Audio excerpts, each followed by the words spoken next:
देखिए हम लोगों ने लगातार पार्ट 26 तक बनाया। आज पार्ट नंबर कितना है? 27। और 27 पार्ट में क्वेश्चन कहाँ से शुरू हो रहा है? 126 नंबर क्वेश्चन ध्यान से देखिए। एक अर्धवृत्ताकार पारे का क्षेत्रफल ज्ञात करें जिसका परिमाप 360 मीटर है। तो परिमाप दिया है लेकिन आर हमको पता नहीं है। और दूसरा का बात निकालना है अर्धवृत्त का क्षेत्रफल। सबसे पहले लिख देंगे परिमाप बराबर कची परिमाप कितना दिया है? 360। इसमें से हमको अगर आर निकालना तो परिमाप होता है पाई आर प्लस 2 आर बराबर 360। क्या कर दीजिए पाई का मान 22/7 है ना। तो इसमें आर को पहले कॉमन कर लीजिए, आसान रहेगा निकालना में। आर दोनों में है, आर निकाल लीजिए बाहर। बचा कौन सी? पाई। इसमें क्या बचा? आर 2। अब ये आर चला गया है दोनों में 4 बाहर, इधर पाई बचा, इधर का बचा 2 बराबर 360। आर बराबर हो जाएगा 22/7। 2 बाटा में कुछ नहीं बराबर 360। बोलिए आर बराबर हो जाएगा 7 कम 7 एक लघुत्तम 7 ये हो गया कितना 22। 1 7 7 7 दूनी 14 बराबर 360। तो आर बराबर कितना हो जाएगा 4 2 6 2 1 3 बाटा के 7 बराबर 360। अब इसको निकाल लीजिए ऐसे। आर बराबर हो जाएगा 360 है तो 360 आई नीचे है कहाँ चला जाएगा ऊपर। आइए ऊपर है कहाँ आ जाएगा नीचे। तो आर बराबर हो जाएगा 36 से कम 36 हो गया कितना 10 10 7 70। इसका वैल्यू निकल गया। जब आर का निकल गया तो निकालना कैसी है अर्धवृत्त का क्षेत्रफल। तो जब अर्धवृत्त का क्षेत्रफल निकालना तो लिख देंगे अर्धवृत्त का क्षेत्रफल 1/2 पाई आर स्क्वायर। 1/2 पाई का मान 22/7।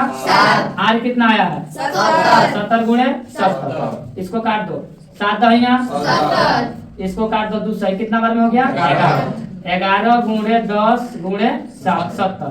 ये हो जाएगा 11 गुणे 700 11 गुणे 11 77 बन जाएगा। देखिए अब क्वेश्चन नंबर कितना है?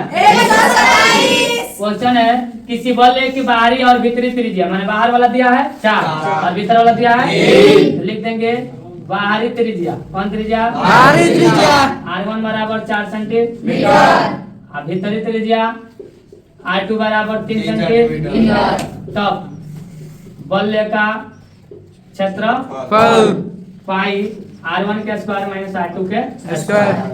तो पाई का मान 22/7 r1 के स्क्वायर का मान बोलो 4 के स्क्वायर आइए हो जाएगा 3 के स्क्वायर।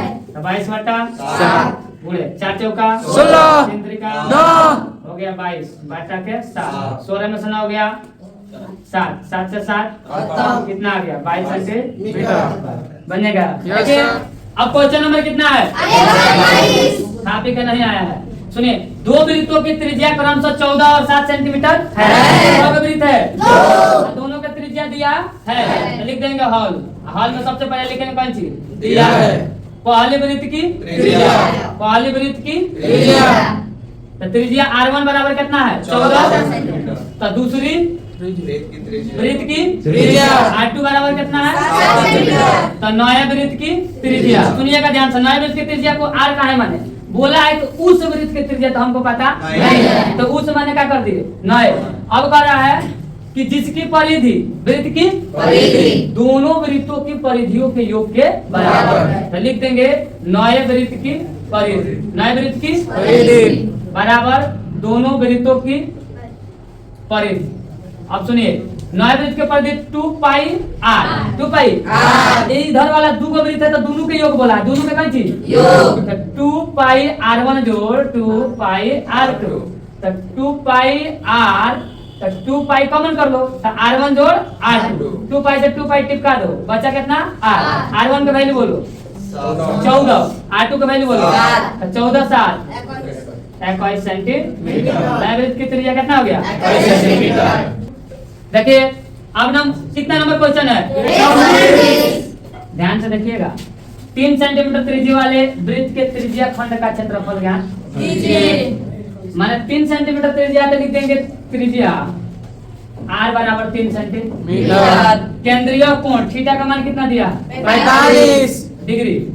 तो क्या पूछा है त्रिज्या खंड का क्षेत्रफल तो लिख देंगे नीचे त्रिज्या खंड का क्षेत्रफल। किसी को याद है बोलो कितना होता है 3/7 थीटा बटा 360 60 पाई आर स्क्वायर है थीटा का मान बोलो 45 बटा 360 60 पाई का मान बोलो 22/7 आर का मान बोलो 3 3 गुणे 3 बोलिए इसको काट दीजिए 45 को 5 से काटिए पानावा 40 5 6 के 30 तो बचेगा 5 7 35 करो 5 7 35 5 2 10 अब काट दो 9 8 है 72 8 मत में खत्म अब इसको काट दो 2 चौका 8 11 दूनी 22 3 तरीका 9 11 नवा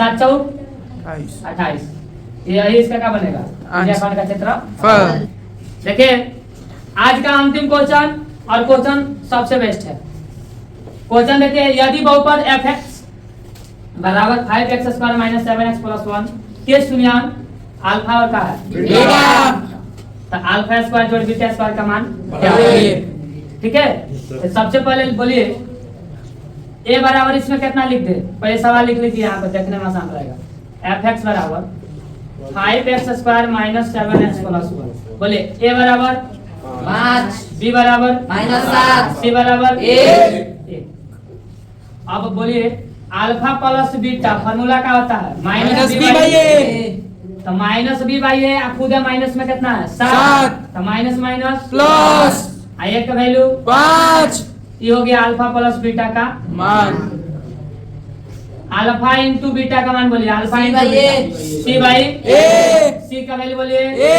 ए का वैल्यू बोलिए 5 ये हो गया अल्फा इंटू बीटा अब हमको निकालना है कि अल्फा स्क्वायर जोड़ बीटा स्क्वायर का मान तो सबसे पहले लिखेंगे अल्फा प्लस बीटा के होल स्क्वायर अगर इसका होल स्क्वायर होगा तो हम मनमो का स्क्वायर है तो लिख दें 7/5 के whole square alpha plus beta को बोले a स्क्वायर प्लस के b स्क्वायर और प्लस के 2 अल्फा इंटू बीटा 7 7 50 50 25 कोई दिक्कत तो अल्फा स्क्वायर जोड़ बीटा के स्क्वायर बराबर लिख दो चाहे प्लस लिख दो अल्फा इंटू बीटा का मान बोलिए 1/5 बराबर 49/25 25 दूसरा मान कर दीजिए देखिए ऊपर अल्फा स्क्वायर है जोड़ बीटा स्क्वायर है बराबर बचेगा देखिए 49/25 है तो 49/25 हाई प्लस में है तो बोले जाए तो माइनस लिख देंगे 2 सॉरी हाँ 2 बटा कितना